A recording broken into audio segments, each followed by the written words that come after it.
सिद्धेभ्यः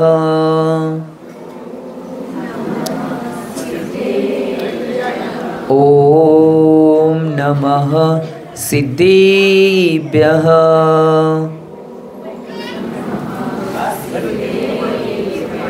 ॐ नमः सिद्धेभ्यः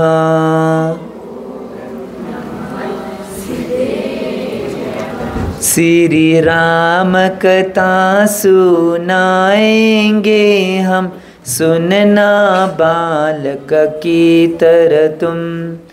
श्री शांति विद्या सन्मति के नंदन, भूल अगर हो जाए तो इस बालक को क्षमा ही कर देना, देना तुम ही तुम। श्री राम कथा सुनाएंगे, प्रभु राम उर में आएंगे। जय श्री राम, जय श्री राम, जय श्री राम ही कहना है। दो भाइयों ने कुर्सी तागी, तभी रामायण है घटी। जय श्री राम, जय श्री राम, जय श्री राम ही कहना है। अपने घर में महाभारत नहीं, रामायण की करो तैयारी। जय श्री राम, जय श्री राम, जय श्री राम ही कहना है। जो बोलो 24 भगवान की। देवादेव मूलनायक 1008 बाल ब्रह्मचारी पार्श्वनाथ भगवान की। देवादेव मूलनायक 1008 कुंतुनाथ भगवान की। देवादेव मूलनायक 1008 बाल ब्रह्मचारी मल्लीनाथ भगवान की। सिद्धांत शास्त्र की आचार्य भगवान श्री रविसेन स्वामी जी की। 20वीं सदी के प्रथमाचार्य चर्चकोति समाधि सम्राट गुरुनाम गुरु आचार्य श्री शांति सागर जी महाराज की। संत शिरोमणि आचार्य गुरु श्री विद्यासागर जी महाराज की। प्रातः स्मरणीय शांत मूर्ति वासरत्नाकर आचार्य गुरु श्री सन्मत सागर जी महाराज की। मम दीक्षा गुरु युवा स्मरण कांति रत्न आचार्य गुरु श्री चंद्रप्रसागर जी महाराज की। परम पूज्य आचार्य गुरु श्री समय सागर जी महाराज की। अहिंसामय विश्व धर्म की।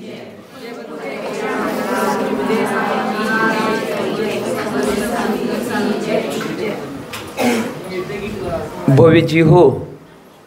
आचार्य भगवान रविसेन स्वामीजी कृत पद्म पुराणजी या ग्रंथाच्या आधारानं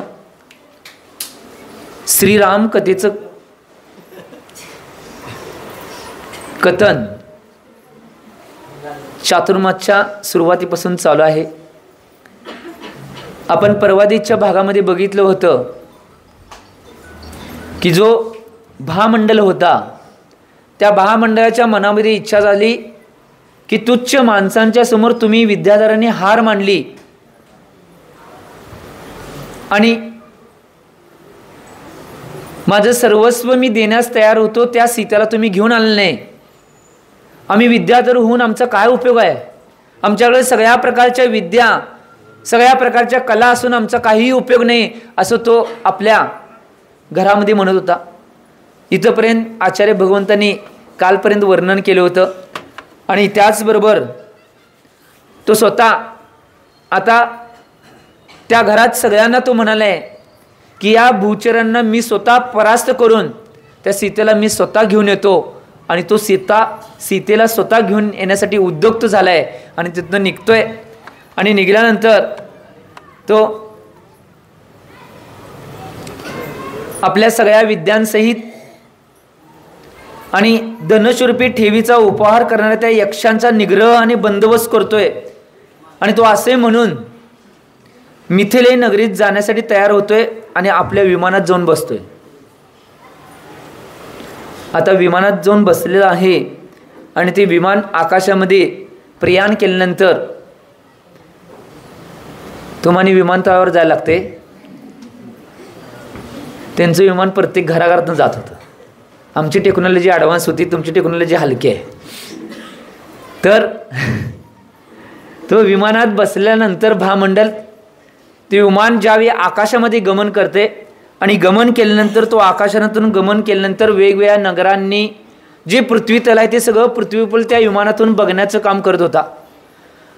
सगळे वृक्ष, सुंदर महाल, सुंदर नगर, सुंदर शहरे, त्याच्याबरोबर जेवढं काही नगरगम्य सगळं ते वातावरण आहे तो वर्ण त्या विमानातून बघण्याचं काम तो करत होता. आणि विमान त्याचं मिथिला नगरात जाण्यासाठी सज्ज होतं, ते जात होतं. आणि त्याच वेळी तो सगळ्या या नजरांना, या सुंदर निसर्गमय नजरांना आपल्या डोळ्याने नहारत होता.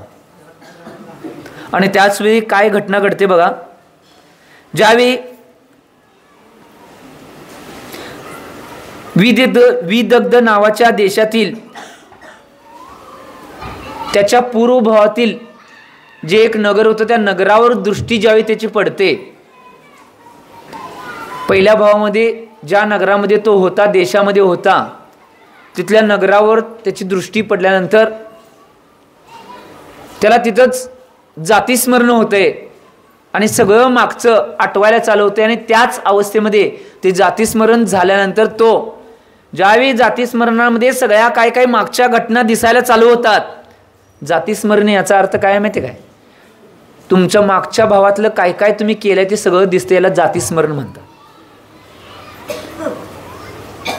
आणि त्या भामंडलला जातीस्मरणातून त्या नगराला पाहिल्यानंतर जातीस्मरण झालं. आणि जातीस्मरणाच्या माध्यमातून त्याला सगळ्या मागच्या भावातल्या सगळ्या घटना आपल्या समोर दिसू लागल्या. आणि ज्यावेळी सगळ्या घटना दिसू लागल्या त्याचं त्याचं मन चलबिचल होऊ लागलं, विचलित होऊ लागलं. आणि त्याच अवस्थेमध्ये तो तिथंच मूर्छित होऊन त्या विमानामध्ये पडतोय. मूर्छित होऊन पडल्यानंतर विमानामध्ये असणारे दुसरे जे विद्याधर आहेत ते विद्याधर त्या विमानाला वळवतात आणि परत कुठे नेतात, जिथनं त्यांनी प्रयाण चालू केलं होतं त्यांच्या विद्याधर नगरीमध्ये ते विमान परत घेऊन जातात. परत घेऊन गेल्यानंतर आता राजांना त्या विद्याधर राजा चंद्रगतीला ज्यावेळी सांगितलं जातं की भामंडल असं विमानातून या दिशेनं जात असताना त्याला काय झालं कोणास ठाऊक, त्याच्या शरीराची विकृती निर्माण झाली आणि त्या विकृतीच्या माध्यमातून तो मूर्छित होऊन विमानामध्ये तसाच पडला. आणि पडल्यानंतर आम्ही त्याचं विमान परत तिकडं आपल्या विद्याधर नगरामध्ये देशामध्ये घेऊन आलोय आणि तो मूर्छित अवस्थेत असाच आहे. आता राजांना आदेश करतोय, तिथं असलेल्या दासींना आदेश करतोय की काही करून भामंडलला जागृत करा. त्यावेळी त्या दासी तिथं जातात आणि चंदनाचं मिश्रित असलेलं पाणी आहे ते पाणी घेऊन येतात. आणि ते पाणी ज्यावेळी भामंडलच्या अंगावर मारलं जाते त्यावेळी दचकून तो उठतोय. आणि उठल्यानंतर ज्यावेळी उठल्यानंतर सगळ्या पुढच्या माणसांना, आपल्या घरातल्या सगळ्यांना, जे आपले पिताश्री असतील, माता असतील, घरातले सगळे जे काही मंत्री होते, दासी होते, विद्याधर होते, श्रावक श्राविका होत्या, त्या सगळ्यांना बघितल्यानंतर परत आणि एकदा मूर्छित होतोय आणि पडतोय. भामंडलाची ही अवस्था बघून त्याचे पिताश्री जे चंद्रगती होते त्यांना सुद्धा मनामध्ये विकल्प चालू होते की हा विमानामध्ये सुद्धा मूर्छित झाला आणि इथं घरात आणल्यानंतर घरातली सगळी परिस्थिती व्यवस्थित असून सुद्धा हा परत मूर्छित झालाय, काय अवस्था झाली कोणास ठाऊक माझ्या मुलाची. तो असा विचार करतोय आणि परत आणि दासींना आज्ञा देतोय की परत याला मूर्छित अवस्थेत म्हणून जाग करा. त्यावेळी परत आणि चंदनाचं पाणी मारलं जाते. आणि चंदनाचं पाणी मारल्यानंतर ज्यावेळी तो त्या मूर्छित अवस्थेतून उठतोय आणि उठल्यानंतर सगळ्यांच्याकडं डोळं हलवत हलवत, आता बिशुद्ध अवस्थेतून उठल्यावर कसं करतात तुम्हाला माहिती आहे की, त्या सगळ्या अवस्थेतून आपले डोळे बिळे हलवत हलवत इकडं तिकडं सगळ्या माणसांना बघतोय आणि धीर बांधतोय आणि व्यवस्थित उठून बसतोय. आणि उठून बसल्यानंतर ज्यावेळी भामंडल उठून बसलाय तो इकडे तिकडे बघायलाय, त्याच वेळी त्याचे पिताश्री जे चंद्रगीती होते ते चंद्रगीती त्याला भामंडलला म्हणतात की भामंडल हा तुझा भ्याडपणा बरोबर नाही. त्यावेळी भामंडल म्हणतोय की पिताश्री माझ्यामध्ये ती कुठलाही भ्याडपणा नाही. त्यावेळी ते चंद्रगती पिताश्री विचारतात मग तुझं मूर्छित होण्याचं मूळ कारण काय? एक वेळा नाही तो 2 वेळा तू मूर्छित झालायस, हा तुझा भ्याडपणाच आहे. त्या तो भामंडल म्हणतोय पिताश्री माझं मूर्छित होण्याचं कारण तुम्ही ऐकणार आहे. त्यावेळी ते चंद्रगती विद्याधरांचे राजे असणारे म्हणतात की भामंडल मला ऐकायचं आहे तुझं मूर्छित होण्याचं कारण. अशी कोणता प्रसंग तुझ्यावर आला, तुझ्याजवळ सगळ्या विद्या असताना, सगळ्या कला असताना, विमानात तू बसलेला असताना मूर्छित होण्याची काय अशी परिस्थिती आली, ती परिस्थिती मला कळावी म्हणून ते चंद्रगती राजा त्या भामंडलला म्हटल्यानंतर आता भामंडल म्हणते पिताश्री ऐका की माझ्या मूर्छित होण्याचं कारण काय होतं. त्यावेळी तो सांगायला चालू करतोय. ज्यावेळी सांगायला चालू केल्यानंतर ज्यावेळी तो म्हणतोय की पिताश्री मी तुम्हाला माझ्या पूर्वजन्मातील सगळी कथा सांगतोय ती तुम्ही ऐका. मी का मूर्छित झालो याचं मूळ कारण त्या कथेमध्ये आहे. आता हे सांगितल्यानंतर त्या चंद्रगती राजाला विद्याधरला सुद्धा मनामध्ये संकल्प विकल्प चालू होतात की काय घटना घडली कुणास ठाऊक, आता काय सांगणार आहे कुणास ठाऊक, पूर्वजन्मातली कथा हा कसं काय सांगणार आहे. त्यावेळी तो सांगायला लागतोय की पिताश्री माझं मूर्छित होण्याचं मूळ कारण कोणतं असेल. मी विमानातून ज्यावेळी सीतेचं हरण करण्यासाठी जात होतो, त्या सीतेला आपल्या या विद्याधर नगरीमध्ये घेऊन येण्यासाठी जात होतो, त्यावेळी पूर्वभावातील ज्या जन्मामध्ये मी जिथं ज्या नगरामध्ये जन्म घेतला होता त्या नगराला वर्ण विमानातून पाहिल्यानंतर मला जातीस्मरण झालं आणि त्या जातीस्मरणामध्ये सगळं पहिल्या भावातून मला सगळं आठवलं आणि म्हणून ते आठवलेलं सगळं बघून मी मूर्छित झालोय. आता तुम्ही ऐका माझ्या मूर्छित होण्याचं कारण काय आहे. त्यावेळी तो सांगतोय की मी पूर्वजन्मामध्ये याच देशामध्ये विदग्ध नगराचा कुंडल मंडित नावाचा राजा होतो. आलं बघा. आणि आता आठवलं तुम्हाला जरा त म्हणले की ताक कळते किनीवाल्यांना. तर कुंडल मंडित नावाचा राजा होतो आणि मी नेहमीप्रमाणे दुसऱ्या देशांना लुटण्याचं काम करत असल्यामुळं मला सगळ्यांनी नाव पाडलं होतं की युद्धप्रिय राजा म्हणून नाव पाडलं होतं. आणि मात्र माझ्या देशातल्या प्रजेचं मात्र नीट व्यवस्थापन मी करत होतो. त्या भावातली कथा तो सांगायला आता हे लक्षात घ्या. नाही तुम्ही म्हणणार महाराज आणि पाठिमा कुठे गेले, काय काय नव्याने मधनंच ऐकणार आणि म्हणणार महाराज यू टर्न कुठे घेतल्यात. तर मी प्रजेचं पालन उत्कृष्टतेनं करत होतो आणि सगळ्या मोठ्या वैभवाने युक्त होतो, परंतु माझ्या जन्मामधल्या अशुभ कर्माच्या उदयामुळं एक कुकृत्य माझ्याकडून घडलं गेलं. एका ब्राह्मणाची पत्नी, त्या ब्राह्मणाच्या पत्नीस मी कपटाने त्या ब्राह्मणाला बाहेर घालवून त्या ब्राह्मणाच्या पत्नीस मी अपहरण करून माझ्या महलामध्ये नेऊन ठेवलं. हे सगळ्यात मोठं माझं कुकृत्य होतं. आत्ता जाणवाले त्या भावात जाणवलं नाही. जातीस्मरण झाल्यानंतर काय काय होते बघा. आणि त्यानंतर ह्या सगळ्या क्रिया मी केल्या, परंतु ज्या ब्राह्मणाच्या पत्नीचं मी अपहरण केलं होतं त्या ब्राह्मणाला ज्यावेळी त्याच्या पत्नीची वार्ता कळली की माझी पत्नी कुठे गेलेली आहे किंवा हरवलेली आहे म्हणल्यावर तो खुळ्यासारखा होऊन वेगवेगळ्या नगरामध्ये डोंगरावर डोंगराच्या खाली वेगवेगळ्या इकड्या तिकडं जाऊन त्या पत्नीला हुडकण्याचा प्रयत्न करत होता. आणि त्यातनं तो माझ्याकडे सुद्धा आला होता की माझी पत्नी कुठेतरी हरवली आहे आणि तुम्ही राजानं हुडकून द्यावी. परंतु मी त्याच्याबरोबर सुद्धा त्या ब्राह्मणासोबत सुद्धा नाटक खेळलं आणि नाटकाच्या रूपामध्ये त्याला सांगितलं की तुझी पत्नी एका आरिका संघाबरोबर विहार करत वेगळ्या देशामध्ये गेली आहे. त्यावेळी तो तिथनं एवढं ऐकल्यानंतर तिथनं लगेच तो ब्राह्मण निघून गेला आणि त्या आरिकांच्या संघामध्ये पत्नीला हुडकून आला, परंतु पत्नी तिथं सापडली नाही. आणि तिथनं आल्यानंतर तो पूर्ण वेड्यासारखा इकडं तिकडं फिरत होता पत्नीच्या विरहामध्ये. हे सगळ्यात मोठं कुकृत्य मी केलं होतं.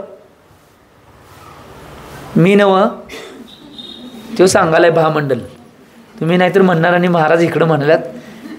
तर तो बाबांना सांगायला, आपल्या पप्पांना नव बाबांना, तर बाबांना सांगायला. हे सांगितल्यानंतर तो म्हणतोय की ज्यावेळी त्या हे सगळी क्रिया घडत असताना मी त्याच ब्राह्मणाच्या पत्नीमध्ये एवढा आसक्त झालो होतो. माझ्या सगळ्या क्रिया, माझ्या देशाकडे लक्ष देण्याची क्रिया, माझ्या मंत्र्यांच्याकडे लक्ष देण्याची क्रिया आणि जे प्रजावासी आहेत नगरवासी आहेत त्यांच्याकडे मी लक्ष देण्याचं मी पूर्णपणे सोडून दिलं होतं. आणि त्या ब्राह्मण पत्नीमध्येच मी आसक्त होतो. त्यावेळी अनरण्य नावाच्या राजानं माझ्या राज्यावर हमला करून माझ्या राज्याला जिंकलं गेलं आणि मी तिथनं पळून गेलो. आणि पळून गेल्यानंतर माझा कसा तर प्राण मी वाचवून वेगवेगळ्या ठिकाणी मी सुद्धा फिरू लागलो.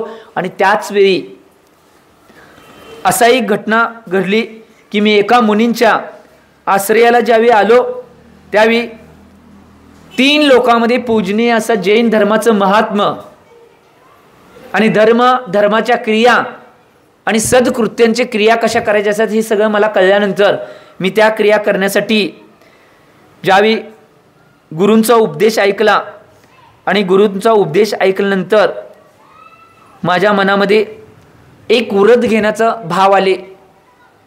मांस त्याग करण्याचं व्रत मी त्या गुरूंच्याकडे स्वीकारलं. आणि स्वीकारल्यानंतर जी माझी शक्ती शूद्र असल्यामुळं अधिक काही व्रते घेऊ शकले नाहीत, परंतु जीन शास्त्राचं एवढं महात्म्य ऐकून मी फक्त त्या एका व्रताचा स्वीकार केल्यामुळं महापापी असून सुद्धा दुर्गतीत पडलो नाही. एक व्रत जरी घेतलं तुम्ही किती पुण्य मिळवायला बघा.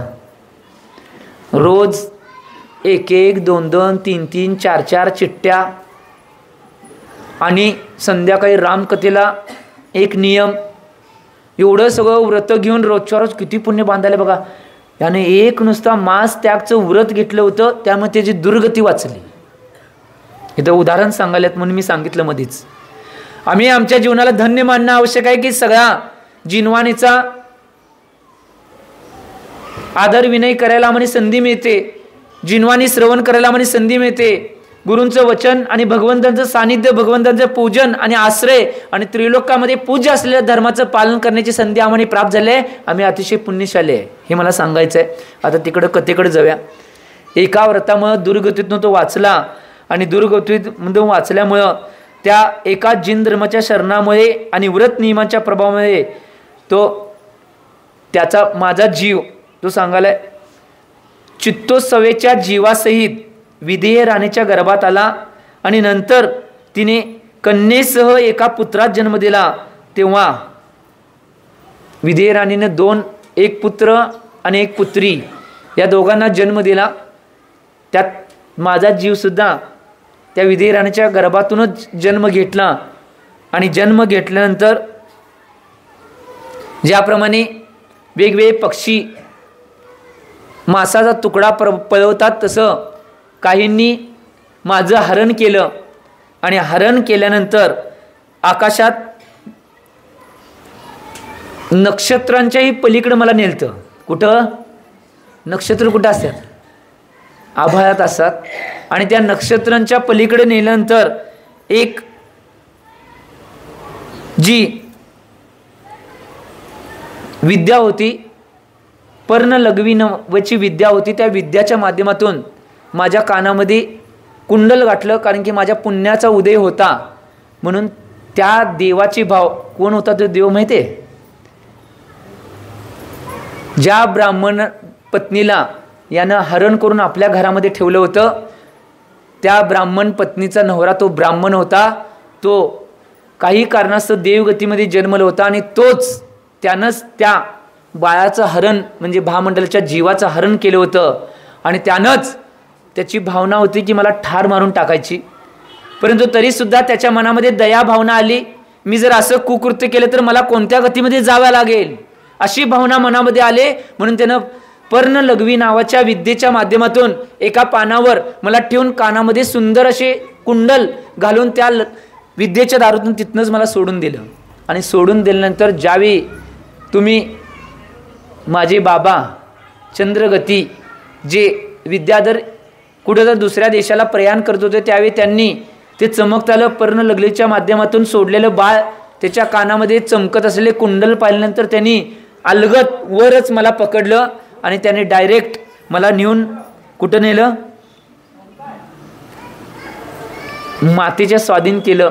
म्हणजे जी चंद्रगती विद्याधरची पत्नी होती त्या पत्नीच्या स्वाधीन तुम्ही मला केला. आणि केल्यानंतर इथंच मला अतिशय आनंदानं अतिशय विश्वासपूर्वक सगळ्या प्रकारच्या विद्या आणि विद्यांच्या माध्यमातून माझी वाढ तुम्ही केला आणि सगळ्या प्रकारच्या विद्या आणि सगळ्या प्रकारच्या कला तुम्ही मला शिकवला. आणि हे ऐकल्यानंतर ज्यावेळी सगळं हे सांगितल्यानंतर महामंडल बोलायचा थांबला.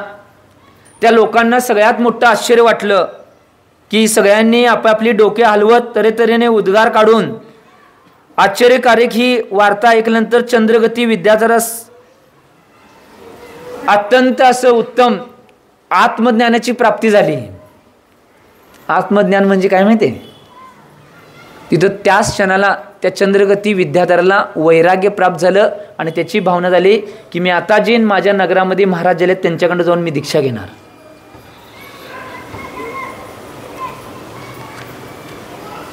त्या विद्याधराला वैराग्य प्राप्त झालं कारण की त्या मुलावर एवढं प्रेम त्यानं लहानपणापासून केलं होतं. तो कोणता आहे, कुणाचा आहे, काही मुलगा त्याला माहीत नव्हतं. तरी सुद्धा त्या चंद्रगती विद्याधरानं त्या महामंडळावर लहानपणापासून एवढं प्रेम केलं होतं. आता त्याच मुलग्याची सगळी ही कथा ऐकल्यानंतर त्याला वैराग्य प्राप्त झालं आणि आत्मज्ञानाची प्राप्ती झाल्यामुळं त्यानं ठरवलं की मी आता दीक्षा घ्यायसाठी निघून जाणार. तो आपल्या सगळ्या विद्याधरांना बोलवतोय आणि विद्याधरांना बोलल्यानंतर त्या विद्याधरांना, आपल्या पत्नींना आणि सगळ्यांना तो सांगतोय की मी सगळ्यांच्या समोर सांगत आहे की माझी सगळी जी संपत्ती आहे, माझं जे वैभव आहे, त्या वैभवाचा उत्तराधिकारी म्हणून माझा पुत्र जो भामंडल आहे त्या भामंडलाची मी नेमणूक करत आहे आणि म्या या उत्तम वैराग्याला धारण करून दीक्षा धारण करणार आहे म्हणून तो सगळ्यांच्या समोर सांगतोय. आता कोण लगेच सोडते कोणाला? पंचम काळात कोण सोडत नाही, परंतु हा कुठला काळ होता? चतुर्थ काळ होता.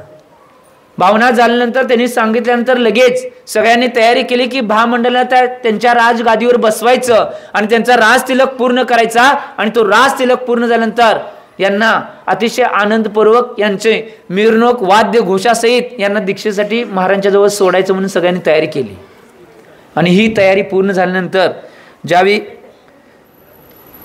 तिथं सर्व भूत हित नावाचे जे आचार्य भगवंत होते त्यांच्या त्या उद्यानामध्ये थांबले होते. आठवलं काय? 3 दिवसाच्या मागे जावा. महाराज सकाळी जेवलेलं काय आठवण आणि तुम्ही 3 दिवस मागचं सांगाल. तर 3 दिवसाच्या मागे ही कथा झाली होती की त्या उद्यानामध्ये येऊन सर्व भूत हित आचार्य नावाचे आपल्या संघासहित थांबले होते आणि वेगवेगळ्या महाराजांना वेगवेगळ्या दिशेला पाठवून ते प्रभावना करण्यासाठी आणि आपली साधना पार पडण्यासाठी त्या उद्यानामध्ये ते स्थित आचार्य होते. आता त्या आचार्यांच्याकडं ज्यावेळी ते गेल्यानंतर सगळ्या त्या उद्यानामध्ये गेल्यानंतर सगळ्या महाराजांची आणि जे आचार्य महाराज होते त्यांना विनयपूर्वक नमस्तू त्यांची पूजा अर्चा पार पाडली. आणि पार पाडल्यानंतर त्या मुंडरांची पूजा पार पाडल्यानंतर त्यांना नमस्कार केला आणि भावपूर्वक त्यांची स्तुती करून हात जोडून मस्तकास लावले आणि म्हणाला की भगवान, कवा आठवते माहिती आहे? ज्यावेळी संसारात काय सार राहत नाही त्यावेळी मग गुरु महाराज भगवान होत्यात. भगवान, ग्रहवासापासून मी विरक्त झालोय तेव्हा आपल्या कृपेने मला दिगंबर जैनेश्वर दीक्षा देऊन तुम्ही उपकृत करावे असे निवेदन ठेवला आणि श्रीफल चढवला. साधा श्रीफल चढवला नाही, सोन्याचा होता. विद्याधर होता ना, सगळी संपत्ती विद्याधरांचा राजा होता. सगळ्या वेगवेगळ्या देशोदेशांची संपत्ती त्याकडे होती. आणि हे निवेदन केल्यानंतर ज्यावेळी निवेदन केलं त्यावेळी त्यावर आचार्यांनी तीव्र शब्दामध्ये सांगितलं ठीक आहे. तीव्र शब्दामध्ये का सांगितलं? कारण की ज्यांची तीव्र दीक्षेची भावना होईल त्यावेळी त्यांनी जर निवेदन केलं तर आचार्य महाराजांची भावना सुद्धा बदलू शकते. मी एक उदाहरण मागं सांगितलेलं आठवते का बघा? तुम्ही ऐकलं होतं, आचार्य भगवान विद्यासागरांचं एक संस्मरण सांगितलं. यांची एवढी तीव्र भावना झाली की पूर्ण या संसारात प्रपंचामध्ये सार नाही, संसार हा निस्सार आहे हे जाणून घेतल्यानंतर त्यांनी ठेवलं होतं. आणि त्यांची भावना त्यांनी ओळखली आणि भावना ओळखल्यानंतर त्यांनी ठीक आहे म्हणून सांगितलं. परंतु ठीक आहे म्हणून सांगितल्यानंतर ज्यावेळी भामंडल भावपूर्वक त्या भामंडलानं भावपूर्वक मोठी प्रभावना केली, तार स्वरामध्ये उद्गार काढले, सगळे तिथे नगाडे वाजवले, सगळ्या प्रकारचे वाद्य तिथे वाजवले गेले. कारण की आचार्यांनी परमिशन दिल्या म्हणून. तो विद्याधर होता, राजा होता म्हणून त्यानं सगळं त्यांचं स्वागत केलं. परंतु इथं कुठल्या तर महाराजांनी की नाही कुणाला तरी दीक्षा घ्यायचा संकल्प घेतला, त्यांच्या घरातली सगळी येतातच बघा. तिथं राजन होते, त्यांनी तयारी केली. नुसता महाराजांनी आज्ञा दिली की तुम्ही दीक्षा घेऊ शकताय, ठीक आहे मी तुम्हाला दीक्षा देतो, एवढी आचार्यांनी नुसता आज्ञा दिल्यानंतर ते अतिशय आनंदित होऊन त्यांनी सगळ्या प्रकारची वाद्ये नगाडे वगैरे वाजवले आणि मोठा आनंद साजरा केला. आणि अतिशय भाव भक्तिपूर्वक त्या महामंडळानं आपल्या राजेपदावर आधारित राहून सगळ्या विद्यार्थ्यांच्या माध्यमातून त्या आचार्यांची उत्कृष्ट रीतीनं पूजन पार पडलं, त्यांची पादपूजा केली, त्यांना शास्त्रदान दिलं आणि सगळ्या प्रकारचा सत्कार आणि त्या संघाचा आदर सत्कार करून तो महामंडळ अतिशय आनंदित झाला. आणि आनंदित झाल्यानंतर ज्यावेळी सगळ्या वेगवेगळ्या तिथल्या नगरातल्या स्त्रिया असतील, वेगवेगळे त्याच नगरामध्ये असलेले गायक असतील, वेगवेगळ्या नगरामध्ये असलेले कलाकार असतील, ते कलाकार नृत्य करू लागले, वेगवेगळ्या स्त्रिया आहेत ते वेगवेगळ्या गीत म्हणू लागले आणि वेगवेगळे जे कलाकार आहेत ते मोठमोठ्या आवाजामध्ये ध्वनी देऊन त्या आचार्यांची आणि त्यांची सगळ्यांच्या जयकारा करू लागले. आणि त्या महामंडळात सुद्धा, कारण की तो आता नगराचा राजा झालाय म्हणून त्याचा सुद्धा जय जयकार आणि जय जयकार घालताना ज्यावेळी ते जय जयकार घालत होते त्यावेळी श्रीमंत जनक राजाचा पुत्र महामंडळ म्हणून जय जयकार घालू लागले. आता सगळ्यांना माहीत झालं होतं सत्य परिस्थिती तिथं काय घडलेले होते आणि मागचा आणि पुढचा वृत्तांत काय होता हे घालत असताना एवढ्या जोरजोरात सगळ्या घोषणा होऊ लागल्या. आणि त्या होत असताना ज्यावेळी हा सगळा जय जयकार असा केला आणि ती सगळी प्रतिध्वनी सगळीकडे दुमदुम लागली, सगळ्या उद्यानामध्ये उत्पन्न झालेल्या कर्णहारी ध्वनीमुळे अयोध्या नगरातील सर्व लोकांची रात्रीची झोप सुद्धा उडाली. आता काय होते बघा, हे झाल्यानंतर ज्यावेळी रात्रीची झोप उडल्यानंतर मुनी संबंधीचे जे उच्च ध्वनी ऐकून जैन लोक आनंदित झाले आणि मिथ्यादृष्टी जन आहे ते विषण्ण झाले. हे काय करल्यात, परंतु ज्यांना माहिती आहे ते आनंदित झाली की खरोखर कोणता तर मोठा सोहळा पार पडायला आहे आणि या सोहळ्यामध्ये आम्ही सुद्धा आमची सुद्धा अनुमोदना असून दे म्हणून ते जैन लोक आनंदित झाले. आणि जे मिथ्यात्वी लोक होते ते त्याचा धिक्कार करू लागले आणि ते विषण्ण बनले. ज्यावेळी अशी घटना घडली त्यावेळी घडल्यानंतर सगळ्यात महत्त्वाची घटना आता अयोध्येमध्ये घडणार आहे.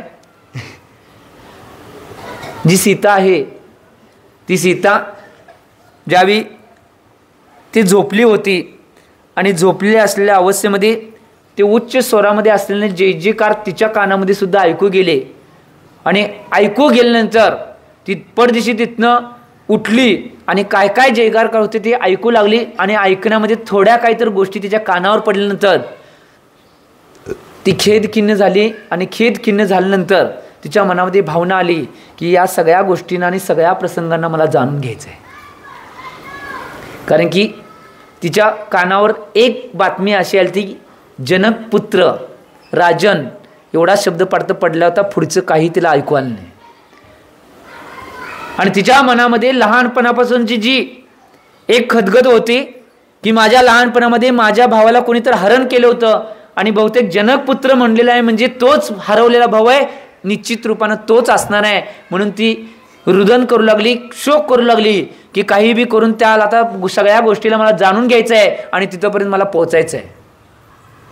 कर्मगती न्यारी बुद्धी काय करेल बिचारे. ज्यांची ज्यांची कर्मगती जसे असते त्यावेळी कुणाची बुद्धी काही चालणार नाही, त्यावेळी सगळ्यांची बुद्धी स्तब्ध होणार आहे. त्याचप्रमाणे त्या सीतेच्या मनामध्ये एवढा शोक आणि रुदन प्राप्त झालं की मला तर पुढच्या गोष्टीला जाणून घ्यायचं आहे. आणि जाणून घ्यायचं आहे असं म्हटल्यानंतर ती शोक करायला लागल्यानंतर त्या शोकाच्या आवाजानं ज्या सगळ्यात सुंदर देहाला ज्यांनी प्राप्त केलं होतं, जे आमच्या कथेचे कथाकनकार आणि मेन कलाकार श्रीराम, ते श्रीराम मधुर शब्दामध्ये तिथं पोचले आणि त्या मधुर शब्दामध्ये त्या सीतेला म्हणालेत की हे वैदेही, काय म्हणालेत, वैदेही. वैदेही म्हणल्यानंतर ती स्तब्ध राहिली. आणि त्याच वेळी श्रीरामाने सुद्धा ते शब्द ऐकले होते आणि ते श्रीराम म्हणतात की हे वैदेही, भावाविषयीच्या शोकाने तो पीडित होऊन अशी का शोक आणि रुदन करल्यास? कोणत्याही प्रकारचा शोक आणि रुदन तू करू नकोस. त्यावेळी हे म्हणल्यानंतर, ज्यावेळी हे सांगितल्यानंतर मी सकाळी उठतो आणि सकाळच्या वेळेला सगळी ती बातमी काढून तुझ्यापर्यंत पोहोचवण्याचा प्रयत्न करतो. हे शब्द काढल्यानंतर ती शोकानं जरा स्तब्ध झाली, थांबली. तुमच्या घरात जसं होते तसंच झाले. तुम्ही काय तर झालं की लगेच कॉक चालूच असते. कॉक चालू झालं की घरातली लोक जरा काहीतरी क्षमा मागितली किंवा बोलली, मग आपाप सगळी शांत होतात बघा. तसंच तिथं घटना घडली आणि घटना घडल्यानंतर ती शांत झाली. आणि ज्यावेळी शांत झाली त्यावेळी एवढ्या क्रियामध्ये कधी वेळ निघून गेला काही कळलं नाही.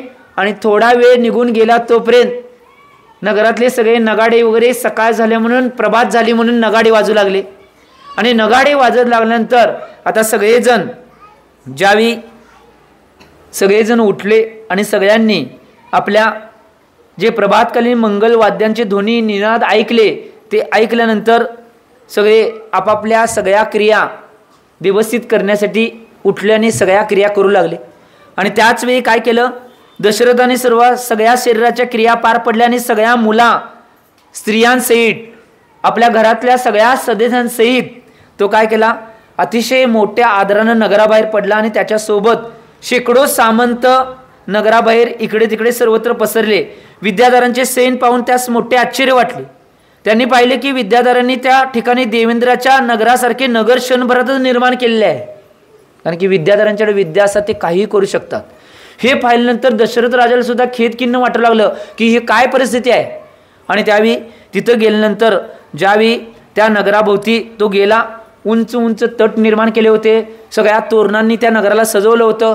वेगवेगळ्या प्रकारची जिथं सुगंधी द्रव्य आहे ते द्रव्यांची उधळण तिथे केली होती. आणि हे बघितल्यानंतर त्या भूचरांना अतिशय आनंद वाटू लागला की बहुतेक काहीतरी क्रिया घडणार आहे, काहीतरी आनंदाचा कार्यक्रम घडणार आहे, म्हणून या सगळ्या क्रिया विद्याधरांनी पार पडल्याचं असे मनामध्ये वाटू लागलं.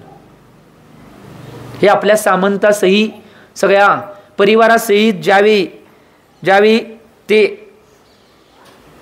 तिथं सर्वभूत हित आचार्यांच्या जवळ गेले. आणि गेल्यानंतर त्यांनी दशरथ राजानं सुद्धा तिथं आचार्यांची आणि सगळ्या संघाची वंदना केली. नंतर त्यांची पूजन, आदर सत्कार आदी पार पडल्यानंतर त्यांची पाठपूजा, शास्त्रदान या सगळ्या क्रिया पार पडल्यानंतर आता ते धर्मसभेसाठी तिथं बसतात. आणि आचार्य भगवान की धर्मसभेमध्ये सगळ्या गोष्टी सांगण्याचा प्रयत्न करल्यात. आणि ज्यावेळी त्या सगळ्या गोष्टी त्यांनी ऐकत होते आणि ऐकत असताना की सगळ्यांच्या मनामध्ये वेगवेगळ्या काहीतरी गोष्टी येत होत्या. पण मुनींनी जो धर्म आहे त्या धर्माचं कथन करायला चालू केलं. संसाराची परिस्थिती अशी काय आहे याचं कथन करायला चालू केलं. आणि ज्यावेळी ह्या गोष्टी करत असताना सर्वभूत हित आचार्यांनी गंभीर गजनेच्या आवाजामध्ये तिर्यंची गतीतील व नरकगतील दुःखरूपी अग्नीने भरलेल्या या संसारापासून मुक्ती प्रदान करणाऱ्या उत्कृष्ट मार्गाचा उपदेश केला. हे उपदेश केल्यानंतर सगळे राजे सामंत सगळे गदगद झाले की आम्हाला जे पाहिजे होतं ते आचार्य भगवंतांच्याकडून मिळालं. परंतु हे ऐकल्यानंतर ज्यावेळी सगळ्यांचं मन प्रसन्न झाल्यानंतर बोलण्यामध्ये महाराजांच्या थोडा खंड पडल्यानंतर दशरथाने विचारले की महाराज, या चंद्रगती विद्यारस कोणत्या कारणामुळे वैराग्य प्राप्त झाले हे सांगावे. आता हे विचारल्यानंतर की कोणत्या कारणास्तव या चंद्रगती राजास वैराग्य झाले हे सांगावं. त्यावेळी सगळ्यांनी हे विचारल्यानंतर सगळ्यांनी सीताकडे थोडं पाहिलं. सगळेजण सीताकडे बघायला हा प्रश्न विचारल्यानंतर आणि त्यावेळी सगळा वृत्तांत जाणून घेण्यासाठी ऐकण्यासाठी नम्रतापूर्वक सगळे स्थिर झाले. कारण की हेच प्रसंग त्यांना ऐकायचा होता. आणि त्यावेळी ते आचार्य भगवान, या आचार्य भगवंतांनी जी चंद्रगतीबरोबर घडलेली सगळी घटना आहे ती सांगण्यास प्रारंभ केला. आणि प्रारंभ केल्यानंतर ते सांगू लागले की एक गोष्ट लक्षात घ्या, जीवांची विचित्र गती असते की महामंडलाचे जीव कर्मरूपी वायूने प्रेरित होऊन दीर्घकालपर्यंत संसारामध्ये भ्रमण करीत अत्यंत दुःख भोगत राहिला. शेवटी महामंडल झाला आणि चंद्रगती राजास प्राप्त झाला. हे सगळं सांगायला, आता सगळं काय फोडून सांगणार नाही, तुम्हाला सगळं माहिती आहे. आणि ज्यावेळी त्यानं सगळं हे राहिल्यानंतर शेवटी भामंडल झाला आणि चंद्रगती राजास प्राप्त झाला. त्याचे पालन पोषण करण्यासाठी चंद्रगतीने त्यास आपली पत्नी पुष्पवती हिच्याकडे सोपवले. आणि सोपवल्यानंतर ज्यावेळी सोपवल्यानंतर तिनं अतिशय उत्कृष्टतेनं त्या भामंडलाचं पालन पोषण केलं. तर सगळ्या प्रकारच्या विद्या, सगळ्या प्रकारच्या कला आणि सगळ्या राजाच्या ज्या गोष्टी आहेत त्याच्यामध्ये निष्णात बनवण्याचा प्रयत्न आणि पुरुषार्थ केला.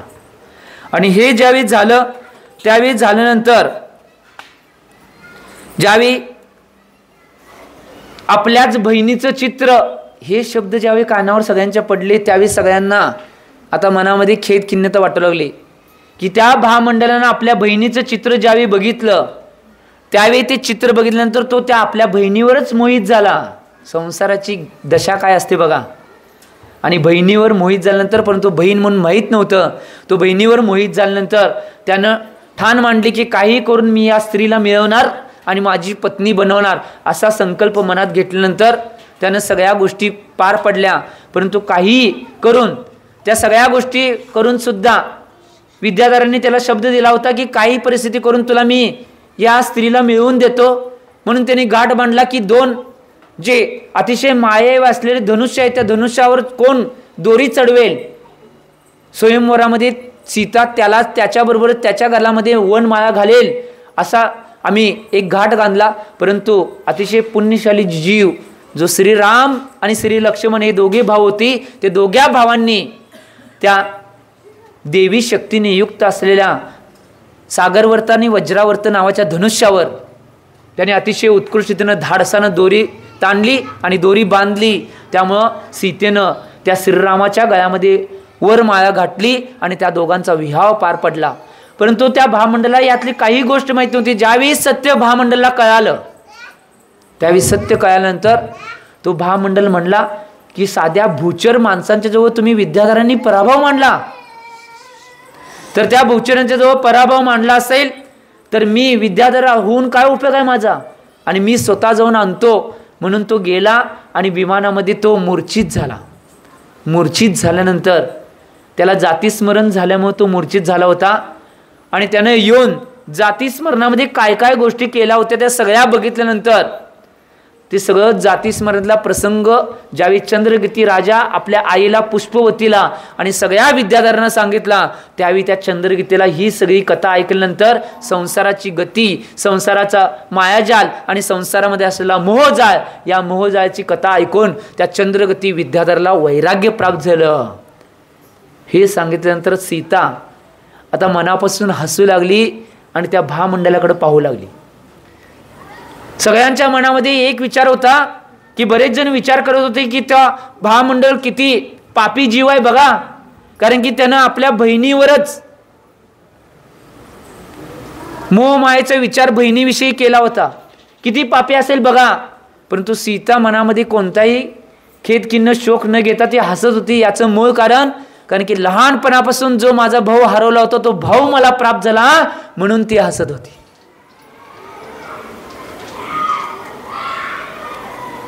आणि या सगळ्या क्रियेमुळं सगळेजण तिथं त्या आचार्य भगवंतांची वाणी आणि धर्म ऐकून अतिशय आनंदित आणि झाले. आणि याच्या पुढची कथा आचार्य भगवान उद्याच्या भागामध्ये सांगणार आहेत. याच्या पुढचा संसार आणि प्रपंच अतिशय उत्कृष्टतेने सांगणार आहेत.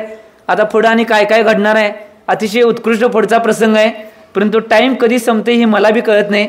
ज्यावेळी मी इकडं बघतोय त्याच वेळी कळते बाबा टाईम संपलेला आहे. एक गोष्ट लक्षात घ्या, आजच्या या श्रीराम कथेच्या माध्यमातून कर्मसिद्धांत प्राप्त होतोय की संसाराची दशा आणि दिशा अतिशय केविलवाणी आहे. आणि त्या केविलवाण्या संसाराच्या दशेतून आणि दिशेतून आम्ही जागृत होऊन आमच्या धर्माला आम्ही जागृत करणं आवश्यक आहे. ही सगळ्यात महत्त्वाची गोष्ट आहे. आम्ही त्या संसारामध्ये आणि प्रपंचामध्ये रचपच होतोय आणि त्यातच सगळं दुःख, आलाप, अहंकार, क्रोध, मान, माया, लोभ या सगळ्या गोष्टी करत बसतोय. परंतु त्याच्यावरचं विश्व आहे, त्या सगळ्याचा त्याग करून जर आम्ही आत्मज्ञानाकडं किंवा धर्मज्ञानाकडं पाहिलं तर या सगळ्या संसाराला दूर सारून आम्ही सुद्धा धर्मज्ञान करू शकतोय. ही सगळ्यात मोठी गोष्ट आहे. आजचा कर्मसिद्धांत तोच संसारामध्ये काही झालं, संसारामध्ये कशाही घटना घडल्या तर त्याच्यावर विलाप आणि शोक न करता आम्ही आजच्या कर्मसिद्धांताच्याद्वारे आम्ही त्या संसारातून उठण्याचा आणि उत्कृष्ट धर्म आणि आत्मज्ञान करण्याचा पुरुषात जीवनामध्ये करायला पाहिजे, हा कर्मसिद्धांत आणि हा बोध आजच्या कथेतून मिळतोय. आम्ही सुद्धा या आजच्या कथेतून तो बोध घेऊन जेवढ्या जेवढ्या क्रिया आमच्या बाबतीत होतील, एक गोष्ट लक्षात घ्या, तुमच्या बाबतीत ज्या ज्या क्रिया होतात कर्मसिद्धांत कळाला आहे की महामंडल असेल, सीता असेल, चित्तोत्सव असेल, तो ब्राह्मण असेल, अन्नरण्य असेल, ही सगळी पात्र आहेत, चंद्रगती असेल, इकडे दशरथ राजा असेल, श्री लक्ष्मण असेल, श्री राम असेल, यांच्या बाबतीत सगळ्या घटना घडल्यात. त्या घटना कुठल्याही घटना उद्याच्या भागामध्ये आचार्य सुंदर रीतीनं सांगतील.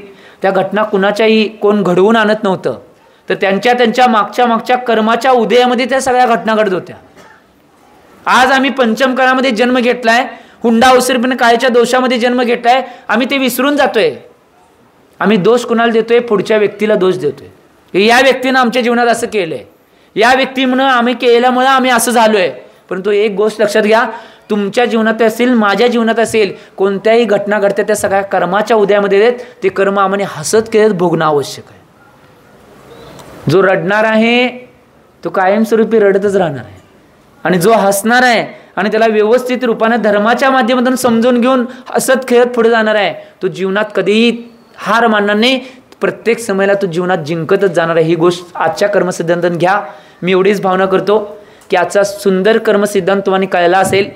त्या कर्मसिद्धांताच्या माध्यमातून आपलं जीवनसुद्धा धर्ममय आणि आत्मध्यानमय बनवावं एवढी भावना करतो आणि वाणीला विराम देतो. जे बोला आचार्य भगवान श्री सन्मत सागरजी महाराज की. सुख के सब साथी दुख में ना खो, मेरे राम तेरा नाम एक साचा दो जान को, मेरे राम